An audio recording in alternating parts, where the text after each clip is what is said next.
नमस्कार, 99 न्यूज़ में आपका स्वागत है। मैं हूं आपके साथ शंकर कुमार।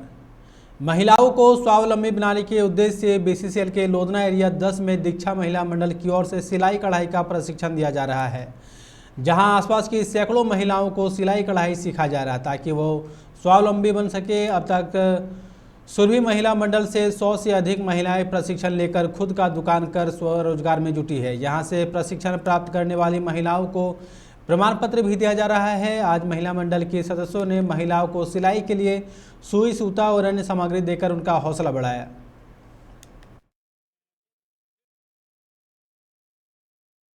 हम लोग हमेशा इस बात को ध्यान में रखते हैं कि महिलाएं आगे कदम से कदम मिला के साथ समाज के कदम से कदम मिला के चले, और हम लोग हमेशा इस बात पे खड़े भी उतरे हैं। आप लोगों को मालूम ही है कि हम लोग लड़कियाँ कि हम लोग के साथ देती है। हमारे जो दीक्षा महिला मंडल है वो भी हमारे साथ है, जो हमारा मेन शाखा है। हम तो उनका शाखा है, मेन जो हमारा सेंटर है कोयला नगर में दीक्षा महिला मंडल, तो उसके अंतर्गत हम लोग काम करते हैं और बहुत तरह के काम करते हैं। ये एक सिलाई सेंटर चलता है और फिर जहाँ जहाँ हेल्थ कैंप चलता है और लेडीज़ लोग को बताया जाता है कि वो अपने समाज को आगे कैसे बढ़ाया जाए, परिवार के साथ कैसे रहे, और रोजगार उसके साथ साथ सबसे बड़ी बात है कि काम के साथ साथ कुछ रोजगार होना चाहिए जिससे।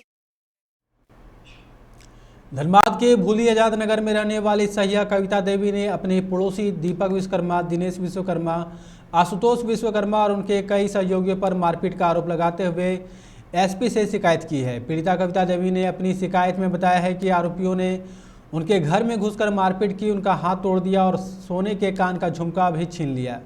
साथ ही बीच बचाव करने आए उनके पति राजू ठाकुर को भी लाठी और डंडों से मारकर घायल कर दिया है। इस संबंध में उन्होंने भूली थाना में भी घटना की लिखित शिकायत की है, लेकिन थानेदार की ओर से कोई कार्रवाई नहीं की गई है। पीड़िता ने आरोप लगाया है कि पुलिस उल्टा आरोपियों की ओर से हम लोगों को धमका रही है। इस संबंध में पीड़ित ने आज एसपी और मीडिया से मिलकर न्याय की गुहार लगाई है।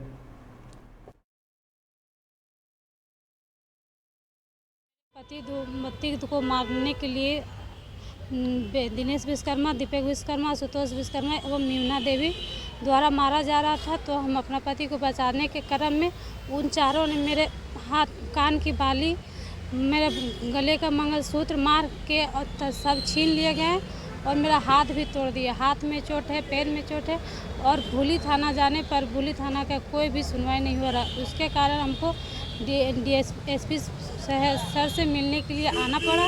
वो बोले कि ठीक है, तेरा केस हो जाएगा। हम एसपी साहब से भूली ओपी थाना से सबसे नम्र निवेदन करती हूँ कि मुझे न्याय दिलाने का कोशिश करें। बाघमारा के कतरास कोल्डम दुर्गानगर श्रमिक कॉलोनी के समीप बीसीसीएल की जमीन को अतिक्रमण करने की सूचना पर बीसीसीएल एरिया 4 की एक टीम जांच करने पहुंची। जांच के दौरान अधिकारियों ने पाया कि अधिकारियों से शिकायत करने वाला व्यक्ति प्रमोद मोदी ने ही जमीन अतिक्रमण किया है और गलत तरीके से शिकायतकर्ताओं को फंसाने की कोशिश कर रहा है, जिसकी सूचना संबंधित उच्चाधिकारियों को दी गई है। साथ प्रमोद मोदी के खिलाफ कानूनी कार्रवाई की जा रही है।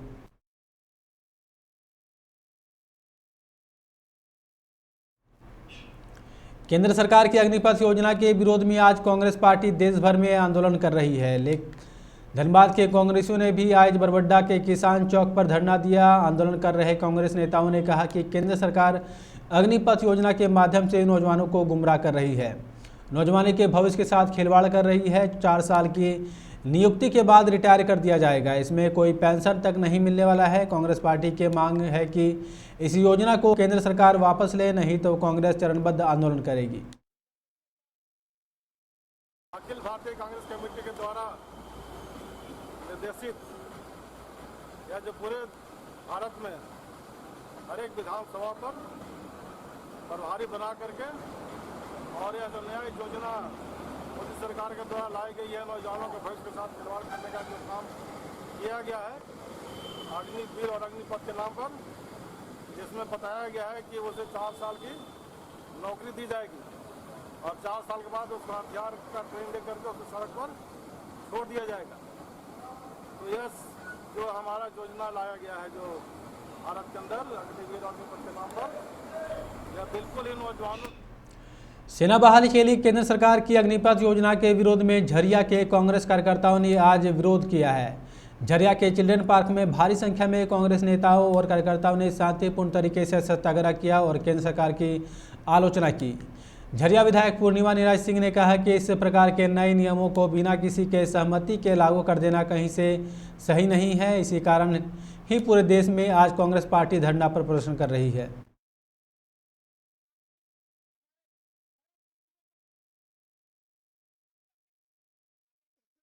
पहले तो बात है कि विरोध इसलिए कर रहे हैं क्योंकि जो कॉन्ट्रैक्चुअल नौकरी है, क्या केंद्र सरकार के अपने मंत्री जो है अपने बच्चों को कॉन्ट्रैक्चुअल नौकरी देंगे? ऐसा नहीं होता है। इसलिए विरोध कर रहे हैं क्योंकि कॉन्ट्रैक्चुअल है, आप इसको परमानेंट नेचर में बनाइए और लोगों को जो सामाजिक सुरक्षा होनी चाहिए, जहां आज हमारी सरकार जो है वापस से ओल्ड पेंशन स्कीम लागू करने जा रही है ताकि ज़्यादा से ज़्यादा लोगों का जो है उद्धार हो सके, उत्थान हो सके, जीवन चल सके। इतनी महंगाई है, उसके में 4 साल की नौकरी किसका भला करने वाली है? इसलिए हम विरोध कर रहे हैं और सत्य से आग्रह कर रहे हैं कि हो सकता है केंद्र सरकार इस बार भी सुन ले, वरना जो उनकी मनमानी है, लगातार जो है नियम थोप दिए जाते हैं बिना किसी डिस्कशन के, बिना पूछे जांचे कुछ भी किए, इसका हम विरोध कर रहे हैं। जो राष्ट्रीय महासचिव केसी वेणुगोपाल जी हैं, उनके पत्र के आलोक में झारखंड प्रदेश कांग्रेस कमेटी के अध्यक्ष राजेश ठाकुर जी और धनबाद जिला कांग्रेस कमेटी के अध्यक्ष ब्रजेंद्र प्रसाद सिंह जी, दोनों के निर्देशानुसार आज पूरे झारखंड प्रदेश सहित आज पूरे भारतवर्ष में जितने भी विधानसभाएं हैं, हम लोग युवाओं के साथ जो छलावा हुआ है,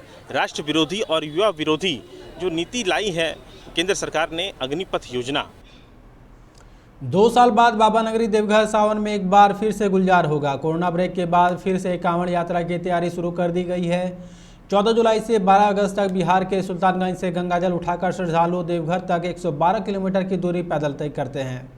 बोलबम का जय घोष गूंजेगा। इसके लिए सुल्तानगंज के घाट को हरिद्वार की तर्ज पर विकसित किया गया है। यही नहीं, 100 किलोमीटर तक की कच्ची सड़क बनाई गई है। कोरोना के कारण 2 साल बाद शुरू हो रहे इस मेले में इस बार हर रोज 1 लाख से 1.5 लाख श्रद्धालु के देवघर पहुंचने की संभावना जताई जा रही है। इस हिसाब से 1 महीने तक चलने वाले इस मेले में लगभग 50 लाख श्रद्धालु देवघर पहुंचेंगे।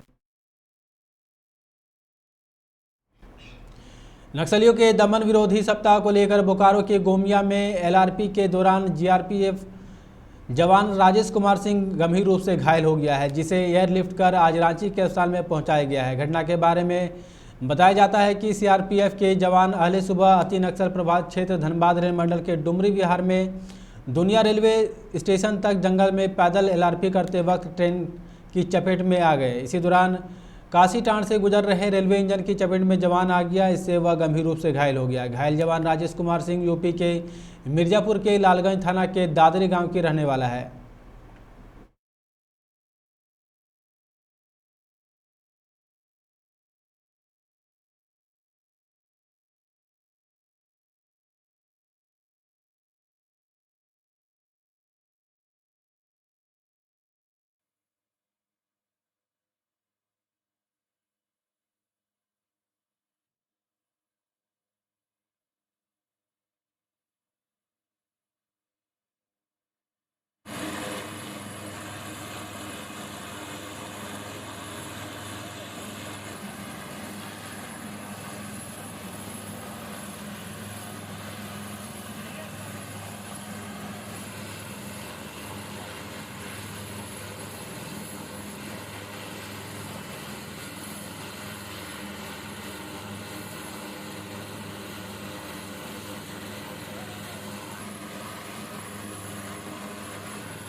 गुणवत्तापूर्ण शिक्षा के साथ साथ सामुदायिक विकास की दिशा में दिल्ली पब्लिक स्कूल बोकारो ने एक और अहम कदम उठाया है। विद्यालय ने प्रधानमंत्री कौशल विकास योजना के तहत स्किल हब की शुरुआत की है। इसमें वयस्क प्रशिक्षुओं एवं स्कूल से दूर बच्चे हुनरमंद और स्वावलंबी बनाए जाएंगे। इसका शुभारंभ सोमवार को जिले के उपायुक्त कुलदीप चौधरी ने बतौर मुख्य अतिथि किया। सम्मानित अतिथि के रूप में जिला शिक्षा पदाधिकारी नीलम आइलिन टोप्पो मौजूद रहीं।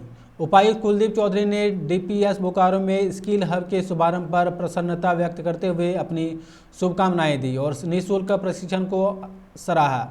उन्होंने कहा कि जरूरतमंद बच्चों को चयन कर उन्हें 3 महीने या 50 घंटे की ट्रेनिंग दी जाएगी। बताया गया है कि इनमें से कक्षा 6 से 12वीं तक और स्कूल छोड़ चुके बच्चों को प्रशिक्षण दिया जाएगा। खबरों में फिलहाल इतना ही। आप देखते रहें 99 न्यूज़। नमस्कार।